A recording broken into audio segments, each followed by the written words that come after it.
오직 성령의 충만함을 유지하라.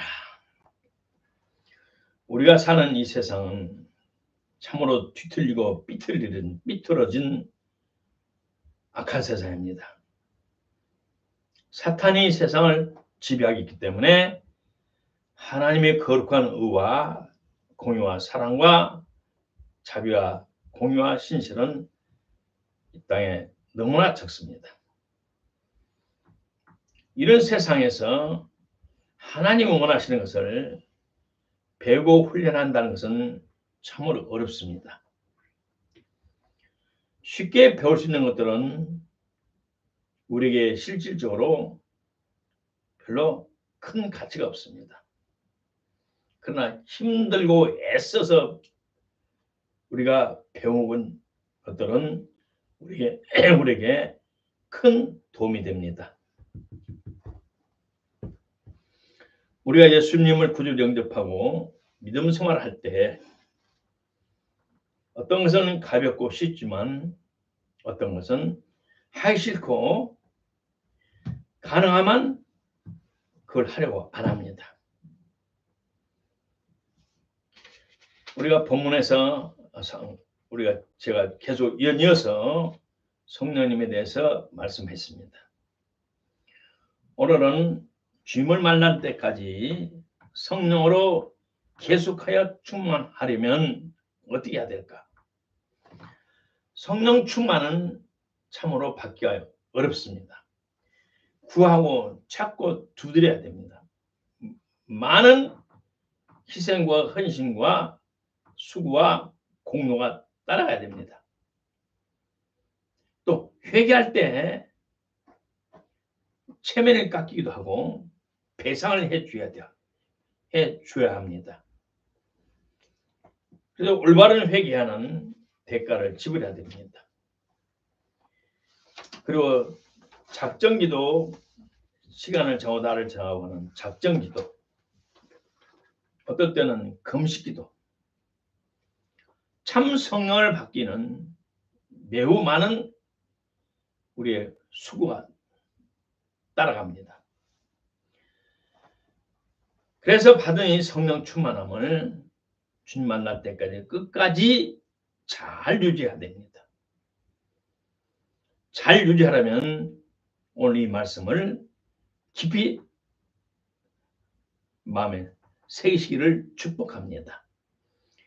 기도 생활에 성공하려면 먼저 육신의 욕망부터 이해합니다. 우리의 신앙생활과 믿음 생활의 가장 큰 원수는 사탄, 이 세상을 사랑하는 것, 그 다음에 육신에 속한 정욕, 여러 가지 정욕, 이것들이 우리의 신앙생활을 방해합니다. 우리가 받은 성령 충만함을 끝까지 잘 유지하려면 첫째로 자기 자신을 살아있는 제물로 하나님께 드려야 됩니다. 사도 바울께서 로마교회에 보내는 편지 12장에 봤더니 형제들아 내가 하나님의 모든 자비하심으로 너희를 권고하노니 너희 몸을 하나님이 기뻐하시는 거룩한 산 제사로 제물로 드려라. 이는 너희의 드릴 영적 예배니라. 우리 자신을 하나님이 기뻐 받으시는 거룩한 산 제물로 드리라고 그랬어요. 구약시대 때 하나님께 드리는 제물은 흠도 점도 티도 장애도 없는 온전한 제물이었습니다. 상처가 있고 또 몸에 어떤 허물이 있다든가 어쨌든 완전하고 완벽하고 깨끗하고 누구나 이건 하나님이 받으시겠다라는 인정을 받아야 됩니다.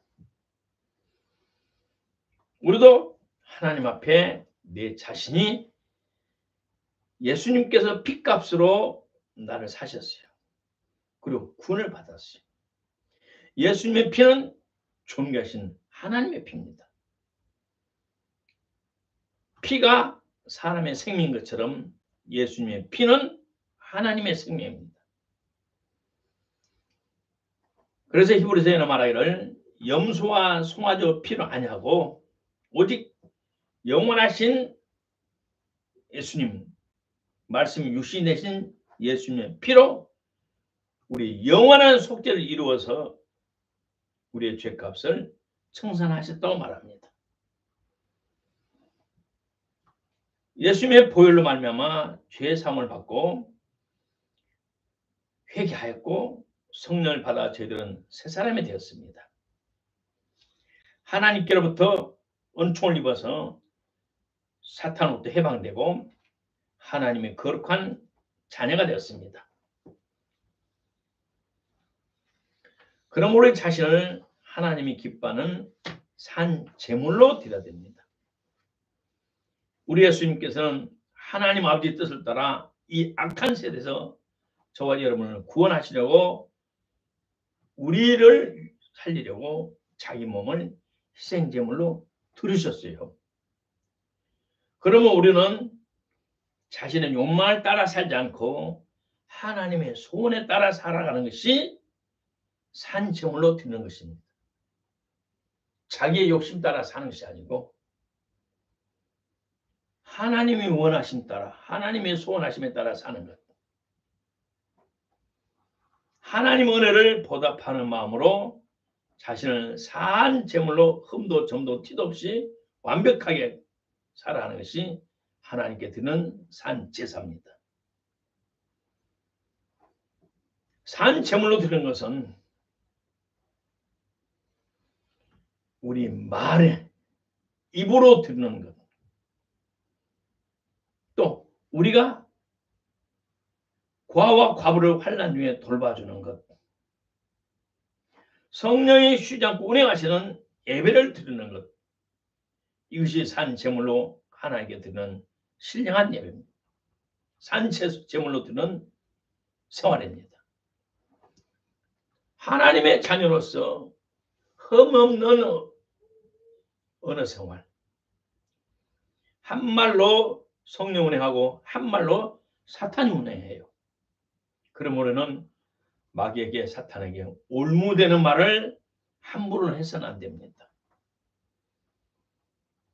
환난 중에 있는 고아와 과부를 모른 척 해서는 안 됩니다. 그리고 예배 가운데는 성령이 마음껏 운행하도록 우리가 예배를 철저히 준비하고 하나님께 마음을 드리는 것이 산제물로 드리는 것입니다.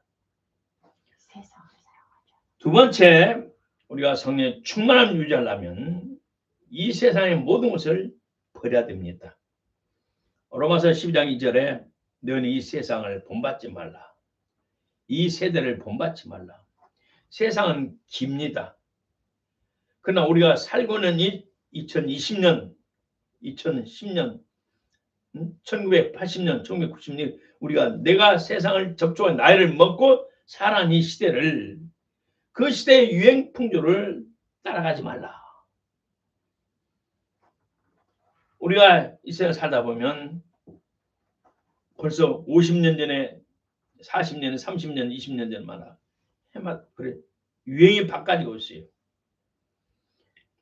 그런데 하나님의 자녀가 세상 유행 풍조를 따르면서 세상 사람들의 가치관과 삶의 목적과 삶의 처세줄 그거를 따라가면서 살아간다는 것은 안 된다는 것입니다. 그것들을 본받지 말라고 그랬습니다. 그것들을 과감히 버리고 오는 하나님의 말씀으로 새롭게 조직해야 됩니다. 하나님의 자녀이기 때문에 하나님의 자녀로서 새로운 가치관, 삶의 목적, 삶의 처세줄 등등을 배워서 하나님에 합당한 사람으로 살아야 됩니다. 셋째로 성령의 충만함을 계속 유지하려면 과거에 내가 소원했던 것들을 반복되지만 버리는 것입니다. 내 뜻을 이루려 하지 않고 하나님의 뜻을 이루려는 적극적인 행동이 있어야 됩니다. 적극적인 행동. 과거에 예수 믿기 전에 우리의 삶의 목적은 이 세상의 허영, 육신의 정욕, 안목의 정욕, 이 모든 것들, 사탄으로 온 것들을 우리가 나이도 모르게 그걸 좋아했어요. 또 사모했어요. 그걸 추구했어요. 근데 오늘 세상에 대하여 죽은 자입니다. 오늘은 하나님의 자녀입니다. 과거에는 우리가 모친이 죄악 중에 모친이 부친이 하나님을 알지 못하고 죄악 중에 나를 잉태했고, 그러고 나는 선조로부터 그 불신의 영이 유전되어서 100% 내 사고방식과 육신 속에는 하나님이 싫어하는 것이 있었어요. 이제는 하나님 은혜로 구원을 받았고 하나님 은혜로 회개하여 성령님이 내주기 때문에 오늘 성령의 충만함을 당연히 받아야 살아야 됩니다. 또 삼아야 됩니다. 그러면 우리 속에 하나님 기뻐하지 않는, 원하지 않는 것을 우리가 철저하게 내 속에서 생각에서 사고에서 없어져야 됩니다. 죽었기 때문에 없어졌어요. 근데 다시 살면서 그것들을 바라보고 욕심을 내고 세상 사람으로 다시 돌아가 버려요. 그럴 때 성령의 충만함을 유지할 수가 없어요. 성령의 충만을 유지하지 못하면 사탄이 그 사람을 사로잡아요. 사탄이 사로잡으면 그는 하나님의 축복을 다 놓치거나 상실하고 말아버립니다.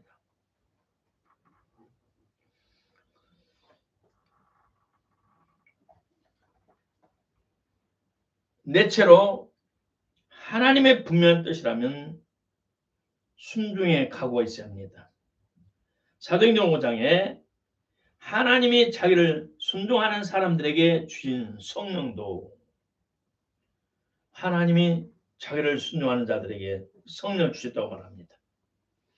분명한 하나님의 뜻이라면, 계시와 지시라면 나는 그 말을 100% 순종할 각오를 해야 됩니다. 100%. 순종하지 않으면 하나님의 은혜는 성령의 감동과 축복은 사라져버립니다. 죽을 겁이라도 나는 죽는 길이라도 순종하겠다고 마음을 각오하고 발을 내딜 때 그 환경편에서 살 길이 열립니다. 네 백세에 난 네 아들을 모래산에서 각을 떠서 번제로 바치라 할 때 아브라함은 순종을 했습니다. 우리가 계속하여 성령의 충만을 유지하여 하나님의 영광을 드러내며 저와 여러분의 삶이 아름다워지려면 하나님의 각별하신 은혜와 축복이 필요합니다. 하나님의 각별한 은혜와 축복의 표시가 우리에게 지시하는 것. 뒤로 서라, 물러가라, 앞으로 가라, 좌로 향하라, 우로 향하라, 멈춰라. 저는 여기서 예배를 드리면서 우리 성도들이 보고 싶지만 형편상 못 보고 얼굴을 볼 수가 없어서 밤마다 기도를 했어요. 세상 말로는 눈에 안 보이면 정도 사라진다고 그런 말이 있어요. 근데 나는 몸은 떨어졌지만 내 영혼이 우리 성도들 다 붙잡고 있었기에 주님께서 몇 사람이나 환상을 보여주셨어요. 그들의 영적 상태를 다 보여주셨어요. 그래서 우리 하나님께서 우리 교회를, 나를, 우리 성도들을 버리지 않으셨구나. 그리고 우리가 사모님이 지금 휴식 기간에 하나님께서 정하신 품 안에 우리가 살고 있구나. 큰 위로와 담담을 얻었습니다. 하나님께서 인도하심에 죽으면서까지 순교하겠다고 그 말씀을 순교할 각오를 하면서까지 그 말씀에 순종하겠다라고 결심할 때 하나님의 성령은 우리에게 더 크게 더 큰 축복을 줄 줄로 믿습니다. 다섯째로 성령의 충만함을 받으려면, 유지하려면 하늘의 것으로 만족하겠다는 결심을 해야 됩니다. 내가 성장할 70년대는 60년 70년대는 영적인 압이 정말 성령 충만하고 검증된 좋은 목사님들도 없었고 좋은 책도 없었습니다. 그러나 지금은 곳곳에 초교파적으로 검증된 좋은 목사님들도 많이 있고 아주 좋은 귀한 책들이 많이 출판됐어요. 작은 돈으로도 아주 좋은 책을 골라 살 수 있는 좋은 세상입니다. 우리가 또 성령으로 충만하면 하나님의 권세와 능력이 따라와서 집회를 다닙니다. 병자를 안수해주면 고침을 받고 또 상담하면 초자한 하나님의 지혜를 주어서 그 문제를 해결하도록 하나님의 은혜를 주십니다. 그러면 이런 성도들이 예비하라고 이젠 헌금도 드리고 감사금 드립니다. 그러면 그 귀한 헌금을 가지고 과거에 못 살았던 한을 푸는 마음으로 금은 보화를 부귀영화를 누리면서 세상 사람처럼 아주 즐기면서 살아갑니다. 그러면 성령님은 점점 역사를 거두어 가시고 떠나가십니다. 오직 주님만 붙잡고 주님의 것으로만 만족해야지 한눈을 팔아서 세상을 바라보면 성령의 충만함은 점점 사라지고 성령님은 떠나가신다는 겁니다. 성령의 충만하여 권능과 하나님의 축복이 임할수록 더 주님께 가까이 해서 세상에 틈이 타지 못하도록 자기 자신을 경계해야 됩니다. 여섯째로 전적으로 하나님만을 기쁘게 하겠다는 결심을 해야 됩니다. 데살로니가전서에 봤더니 우리가 이같이 말하면 사람을 기쁘게 하려 함이 아니요 우리 마음을 감싸는 하나님을 기쁘게 하려 하심이라. 하나님을 기쁘시게 하면 성령님께서 항상 옆에서 같이 해주시고 머리에 따라오시고 감동을 주시고 지시해 주시고 알려주시고 복된 데를 만나하십니다. 근데 우리가 현실을 살아다 보면 어떨 때는 나도 본의 아니게 사람을 기쁘게 하라는 충동을 느낍니다. 내가 동경에서 중국 컴퓨터를 사고 가전제품을 사면서 여러 가지 사무기기를 쓰면서 늘 가까이 했던 어떤 모 사장이 있어요. 그 사람이 무엇을 한다고 도와달라 하는데 그 자리에서 제가 늘 싸게 해주고 그 공짜로 해주니까 그냥 도와주겠다고 대답하고 와서 했는데 사모님께 말하는 기도하니까 하나님께서 손을 끊어라. 이미 말을 해버렸는데 그리고 그 사람을 도와주면서 제가 얼마나 하나님 앞에 죄송하고 하나님 앞에 마음 아팠는지 하나님 제가 묻지 않고 대답해서 결국 죽으라고 고생을 해놓고 마지막 그 사람이 주겠다는 수고비를 주겠다는 돈에 단 지금 한 푼도 못 받았어요. 주지 않았어요. 이와 같이 사람을 기쁘게 하면 사람이 이용당하고 고생은 고피나게 하고 결국 이론 한 장 못 받고 발로 채였어요.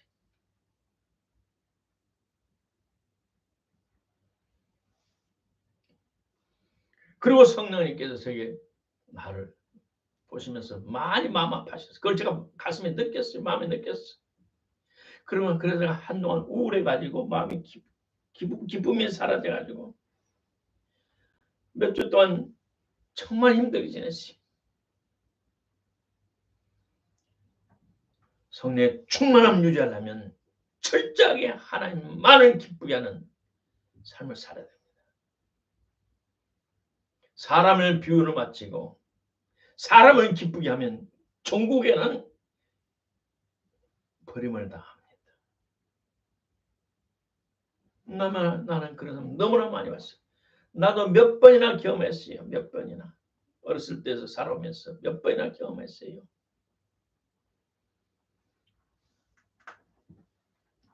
결론적으로 우리가 성령의 충만함을 유지하는 것이 하나님의 지구한 명령입니다.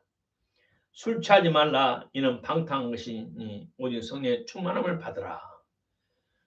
성경 원어는 성령의 충만함을 계속하여 유지하라 이 뜻입니다. 성령의 충만함을 유지하지 못하고 성령 충만하면 사라져버리면 우리는 버림받은 소금이 됩니다. 소금은 아무 쓸데없어요. 길바닥에 던져버려요. 우마차, 차, 탱크 큰 가면서 짓밟아 버려요. 하나님의 아들로서 자녀로서 당당하게 세상에 하나님 자녀로 살아갈 사람 저와 여러분이 우리에게서 성령님이 떠나가시고 근심하다가 사라져버리면 우리는 마귀가 갖고 노는 눈 빠진 삼손처럼 비참한 삶을 살다가 비참하게 저주 가운데 살다가 천국을 상실할 수 있다는 것을 기억하시길 바랍니다. 자신을 산 제물로 드려야 됩니다. 거룩한 은혜와 행실로 흠도 점도 티도 없는 창조된 그리스도인의 완전한 삶을 살아가기를 마음에 결심해야 됩니다. 그리고 자신의 영혼 육에서 이 세상의 모든 것을 버려야 됩니다. 과거에 내가 소원했던 모든 것을 포기해야 됩니다. 비워야 됩니다. 세상을 비울 때 하나님께서 하늘의 것으로 채워주십니다. 아멘. 하나님의 분명한 뜻이라면 죽을 각오까지 해야 됩니다. 주님을 위해 죽고자 하는 자는 살 것이요. 자기 육신을 위해 60만을 위해 살고자 하는 자는 죽고 버림을 당하리라고 말씀하셨습니다. 하늘의 것을만 만족하겠다는 각오를 해야 됩니다. 마지막으로 정말 내 아의 생사화복을 주관하시는 영생까지 주관하시는 그 하나님만을 기쁘게 하겠다는 결심을 해야 합니다. 이렇게 살아갈 때 주님의 성령은 24시간 내 영혼이 천국 갈 때까지 항상 같이 주실 것입니다. 아멘. 이러한 축복기를 주님의 이름으로 축복합니다. 아멘. 고맙고 감사하신 아버지 하나님 은혜를 감사합니다. 양과 염소의 피로 아니하고 하나님의 거룩한 희생 제물이신 우리 양 예수 그리스도의 보혈로 말미암아 단번에 우리 죄를 속하시고 또 다른 곳에서 성령으로 우리 안에 와 계심을 감사합니다. 우리가 성령과 같이 사는 것은 성령과 더불어 사는 것은 하나님의 지구한 뜻이며 명령입니다. 성령님을 근심하지 않고 슬퍼하지 않게 하고 소멸하지 않고 성령님과 손을 맞춰 더 친밀해지고 더 우정이 돈독하여 더 강화되고 심화되어서 우리의 삶이 아름답고 복되기를 원하신 것이 하나님의 뜻입니다. 우리 모든 성도들이 주님 만날 때까지 성령의 능력으로 기름 부음으로 충만하여 당당하게 하나님의 자녀 아름다운 삶을 살게 하옵소서. 아멘. 예수님 이름으로 축복하고 기도드리옵나이다. 아멘.